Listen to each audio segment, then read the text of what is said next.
tell me that I'm never. Halo semua, salam sejahtera Malaysia, tuan-tuan dan puan-puan. Baru-baru ini kita dikejutkan dengan wakil rakyat ataupun ahli parti. Ada yang lompat ke sana, lompat ke parti sini. Bahkan bukan sahaja ahli, tetapi kepada wakil rakyat, adun ahli parlimen, ada yang melakukan tindakan melompat parti. Namun saudara-saudara, berbeza bagi UMNO ataupun Barisan Nasional. Mereka telah mengadakan satu perjanjian, yaitu mana-mana wakil rakyat yang berpaling tada melompat parti, mereka perlu membayar RM 100 juta. Berkaitan dengan ini, Jailani, apa yang berlaku kepada Jailani setelah beliau lompat parti? Ini satu keputusan terkini daripada kepimpinan UMNO melalui ketua pemudanya, yaitu Akmal Saleh. Akmal ucap selamat kumpulkan RM 100 juta kepada Jailani. Maksudnya saudara-saudara, mana-mana wakil rakyat daripada UMNO yang cuba untuk berpaling tada, yang cuba untuk melompat parti, akan dikenakan saman, rasanya saman RM 100 juta. Adakah dengan ini disahkan Jailani perlu membayar RM 100 juta kepada UMNO? Dan sekiranya benar beliau perlu membayar RM 100 juta, adakah beliau akan muflis? Lagipun saudara-saudara, jumlah RM 100 juta ini bukan satu jumlah yang sedikit, tuan-tuan dan puan. Ketua Pemuda UMNO Dr. Muhammad Akmal Saleh mengingatkan Adun Rembia Muhammad Jailani Khamis supaya tidak memutarbelitkan fakta atau berdalih untuk membayar saman RM 100 juta kerana melompat parti. Adakah dengan ini, saudara-saudara, ramai lagi wakil rakyat daripada UMNO yang mungkin mempunyai niat yang sama seperti Jailani, akhirnya terbatal kerana mereka fikir RM 100 juta ini main-main. Akhirnya ini adalah salah satu contoh yang boleh dilihat oleh wakil rakyat daripada UMNO.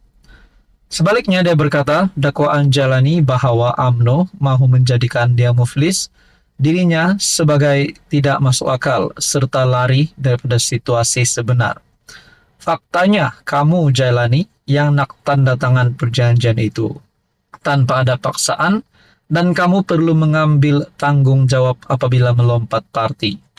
Terimalah sahaja kenyataan ini, dan UMNO hanya menuntut balik janji yang kita sama-sama persetujui. Bagaimanapun, saya nak ucapkan kepada Jailani, good luck mengumpulkan dana RM 100 juta daripada sekarang untuk dibayar kepada UMNO, katanya kepada media. Dr. Akmal berkata, sebagai calon PRN Melaka pada 2021, Jailani sendiri yang menandatangani perjanjian itu. Adun Rembia itu ketika berceramah di Merantau Gua Musang mendakwa tuntutan UMNO sebanyak RM 100 juta yang sedang didepaninya kini bertujuan untuk menjadikan dia muflis. Saudara-saudara, kalau benarlah beliau akan muflis, adakah penyokong-penyokong bagi Jailani Khamis ini akan tetap setia bersama beliau sekiranya beliau diisytihar muflis? Bukankah beliau terus mungkin berisiko untuk kehilangan sokongan? Ataupun mungkin beliau meminta tolong daripada parti PAS. Sebelum ini, saudara-saudara, diumumkan sendiri oleh Setiausaha Agung PAS, Taqiyuddin Hasan, yang turut mendakwa langkah tersebut tidak menjejaskan kedudukan Jailani sebagai adun kerana dibuat sebelum Melaka menguatkuasakan peraturan anti lompat parti. Jadi saudara-saudara, berkaitan dengan ini, apa komen Anda? Halo semua, salam sejahtera Malaysia, tuan-tuan dan puan yang amat dihormati semua. Apa yang akan berlaku kepada Daim Zainuddin dan juga istri Daim Zainuddin? Saudara-saudara, seperti yang kita semua sedia maklum dan sudah tahu berkaitan dengan isu ini, di mana Daim Zainuddin yang juga bekas Menteri Keuangan, juga sekutu rapat Tun Dr. Mahathir Mohamad, bersama istri Daim Zainuddin yaitu Naimah Khalid, yang telah didakwa di mahkamah kerana tidak mematuhi notis. Jadi saudara-saudara, ini adalah juga berkaitan dengan pengisytiharan harta. Ramai rakyat Malaysia yang sudah memahami ataupun sudah mempunyai satu pemahaman bahwa Tun Daim Zainuddin adalah bilioner ataupun jutawan. Kalau setakat 10.000 rasanya Daim Zainuddin tak kecut. Namun saudara-saudara, berkaitan dengan hukuman penjara, adakah Daim Zainuddin dan istrinya berisiko untuk ditangkap masuk penjara sekiranya selepas mereka didakwa mereka akan kalah di mahkamah dan mereka berisiko untuk dipenjara?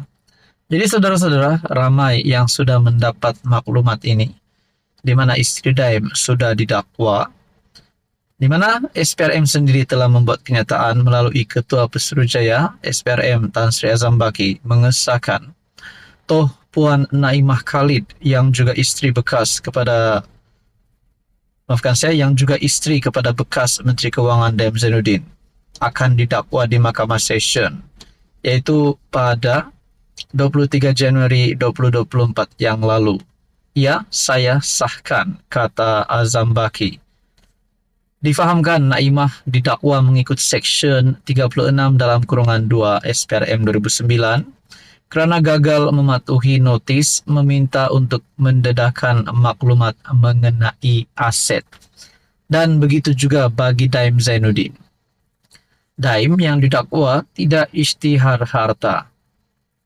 Bekas Menteri Kewangan Tun Dr. Daim Zainuddin mengaku tidak bersalah di Mahkamah Session atas satu pertuduhan gagal mematuhi notis SPRM dengan tidak mengisytiharkan 70 aset hartanya dan satu bank account Disember tahun lalu. Faham, saya tidak bersalah, minta bicara, kata Daim dalam nada yang perlahan.